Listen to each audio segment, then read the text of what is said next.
Kaj, če bi za trenutek pozabili na sedanjost in skočili daleč naprej, recimo v leto 2090? Točno to bomo storili danes. Skupaj bomo pokukali v en dan življenja v Neo-Ljubljani, lebdečem mestu, kjer, boste videli, resničnost postane, nekaj čisto drugega. Pripravljeni? In takole se začne naša zgodba, nekje na tleh, ampak visoko, res visoko nad oblaki. Ta prvi stavek nas v trenutku vrže v samo osrčje dogajanja, stanovanje, ki mu pravijo Skyloft. In prav to bo naš svet za naslednjih nekaj minut. Torej, jutro v letu 2090. Kako sploh izgleda? Verjetno si predstavljate neke futuristične budilke, kaj ne? No, nič od tega. Tehnologija je tukaj tako nevidno vtkana vsak dan, da se vse zgodi samo od sebe.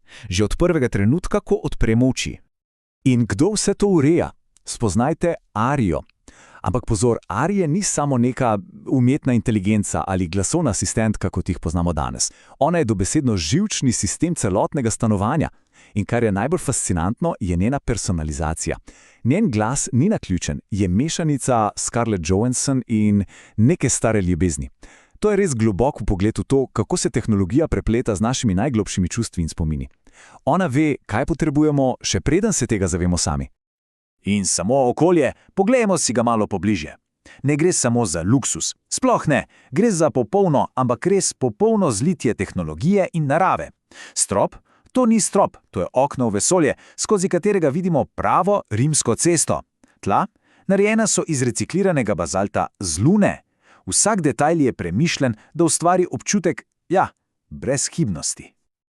V redu. Videli smo ta neverjeten osebni kokon, ampak kaj se dogaja zunaj teh pametnih steklenih sten? Čas je, da odpremo pogled in se zazremo v samo mesto, v dihajoče megamesto Neo-Ljubljano. Tukaj je vse večje, veliko večje. Vzemimo za primer Zmajski most, simbol stare Ljubljane, kaj ne? No, pozabite na to. Zdaj je to 3 kilometrov dolg živ biobetonski organizem. Ja, prav ste slišali, živi organizem. Sam se popravlja, diha z mestom. To ni več samo infrastruktura, to je simbioza med gradnjo in biologijo. In ceste? Cest, kot jih poznamo, praktično ni več. Vse se dogaja v zraku. Predstavljajte si nebo prepredeno z neonskimi kačami svetlobe. To so električni hiperavtomobili, ki letijo s hitrostjo 4-krat večjo od zvoka. In to ni znanstvena fantastika, to je, vsakdanja vožnja v službo. Ampak, če se vam zdi to hitro, počakajte, ga vidite, kako poteka globalno potovanje. Govorimo o Hyperloopu, ki skozi vakuumske cevi pod oceani drvi s hitrostjo, pazite zdaj, 12.000 km/h. Arija, mimogrede, omeni, da je rezervirala pot v Tokio. In koliko časa traja? Manj kot pol ure. Razdalje, kot jih poznamo, preprosto ne obstajajo več. In kdo stoji za temi čudeži tehnike? No, zgodba je zanimiva. Tesla je nekako začel revolucijo z osebnimi zračnimi vozili, ampak potem je prišel Rimac in igro postavil na glavo. Njihovi modeli niso namenjeni samo letenju po mestu. Ne, govorimo o vozilih s fuzijskim pogonom na Heli-3, ki vas lahko dobesedno popeljejo v stratosfero, na rob vesolja, iz domače garaže. Ta pogled na zunanji svet je res osupljiv, ampak vrnimo se za trenutek nazaj v naš Skyloft. Poglejmo si še nekaj podrobnosti o tem, kako tehnologija olajša, pravzaprav na novo definira vsakdanje življenje. Recimo zajtrk. Pozabite na kuhinje, hladilnike, štedilnike, nič od tega. Iz stene se preprosto materializira molekularni tiskalnik hrane in natisne, kar si zaželite. Poudarek v zgodbi je na kavi, ampak to ni navadna kava. To so zrna pridelana na Marsu, postrežena pa v skodelici, ki jo na koncu pojeste. To je tako majhen, a hkrati tako pomemben detajl. Pove nam, da človeštvo ni več vezano na Zemljo in da se ta medplanetarni status odraža celo v jutranji rutini. In če je že notranjost neverjetna, kaj šele zunanjost? Terasa. Ampak to ni terasa. To je 800 kvadratnih metrov velik lebdeči vrt. 3 kilometre nad tlemi, brez ene same ograje, varuje vas samo nevidno elektromagnetno polje. Tukaj rastejo tropske rastline, ki jih poganja umetna fotosinteza, oprašujejo pa jih, biodroni v obliki kolibrijev. To je dobesedno zasebni rajski vrt, ki lebdi nad največjim nakupovalnim središčem na svetu. Dan se počasi poslavlja, prihaja večer in z njim se celotno mesto pripravlja na preobrazbo. Ampak ne gre samo za prižiganje luči. O ne, pripravite se na nekaj, kar popolnoma spremeni dojemanje resničnosti.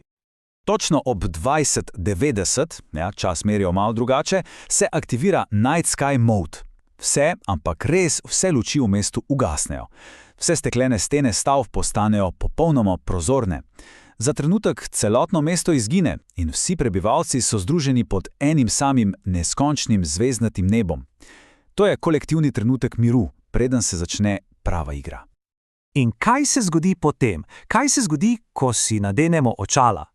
Odgovor se skriva v tehnologiji imenovani Neuralink FreeGuy 7. To niso navadna očala za obogateno resničnost, ki bi samo kazala podatke. Ne, ta očala resnični svet prekrirajo s popolnim vmesnikom video igre. In kako to izgleda v praksi? No, ljudje okoli vas imajo nad glavami izpisana imena, levele, statuse. Soseda ni več samo soseda, ampak Lara Antiquantum 637, level 287. Leteči avtomobili imajo health bar. Celo zalivanje rož na terasi prinese izkustvene točke, XP-je. Celotno življenje postane gamificirano. Vsaka dejanje ima svoj namen v igri, vsaka interakcija je del večjega sistema. Terasa pa? Terasa postane bojna arena, kjer se borite z biodroni v obliki zmajev. Ampak ta gamificirana resničnost je samo ena plat večera. Obstaja še druga. Tista, ki nas popelje tja, kamor smo zrli že zjutraj, skozi pametni strop, med zvezde. Kam greva? Na zvezde. Tako preprosto. In ta dialog sproži zadnje, najbolj spektakularno dejanje te zgodbe. Cilj ni več samo posniška figura, je destinacija. In kako hitro se to zgodi, čista norost, prekliče svojega rimca, 30 sekund kasneje predre ozonski sloj. V manj kot 2 minutah je v tišini odprtega vesolja. Samo pomislite, kaj to pomeni. Potovanje v vesolje ni več neka misija, ki jo načrtujejo leta. To je spontan večerni izlet. In pogled od tam, spodaj leži Zemlja kot modra frnikola v temi. A ni prazna, prepletena je s pajčevino luči, ki se ne ustavijo več na mejah mest ali držav. To je eno samo evropsko megamesto, ki se raztega od Istanbula do Islandije. Ta perspektiva ti da misliti, kaj ne? Spremeni vse. In tukaj se zgodba zaključi. Z enim samim, a neverjetno močnim stavkom. Nebo ni bila meja, nebo je bil začetek. To povzame vse, kar smo videli. V tem svetu, v letu 2090, človeštvo ne sanja več o tem, da bi doseglo zvezde. Od tam šele začenja svojo pot. In vprašanje, ki ostane viseti v tej tišini vesolja je, kam gremo od tukaj naprej?